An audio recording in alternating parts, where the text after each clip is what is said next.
Mathematics నేర్చుకోలేదు, trigonometry నేర్చుకోలేదు, calculus నేర్చుకోలేదు, సోషల్ సైన్సెస్ నేర్చుకోలేదు, కానీ దేశభక్తి అయితే నేర్చుకున్నాను నా పాటల ద్వారా.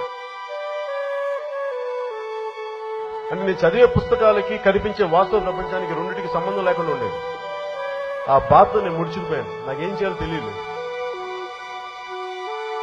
నాకు కష్టకాలంలో గాని ఎలాంటి ఇబ్బందులు వచ్చినా నేను శ్రీ దేవరకొండ బాలచంద్ర వాక్యాలను ఎప్పుడు రీకలెక్ట్ చేసుకుంటూ ఉంటాను. సముద్రం చూస్తున్నప్పుడు నాకు ఒక కవి అన్న మాటలు గుర్తొచ్చినాయి. సముద్రం ఒకటి కాళ్ళ దగ్గర కూర్చొని మొరగదు, తుఫాను ఒకటికి చిన్న వంటం ఎరగదు, పర్వతం ఎవ్వరికి వంగి సలాం చెయ్యదు. ఇల్లేమో దూరం, అసలే చీకటి గాఢంధకారం, దారంతా గతుకులు, చేతిలో దీపం లేదు, కానీ గుండెల నిండా ధైర్యం ఊపిరి.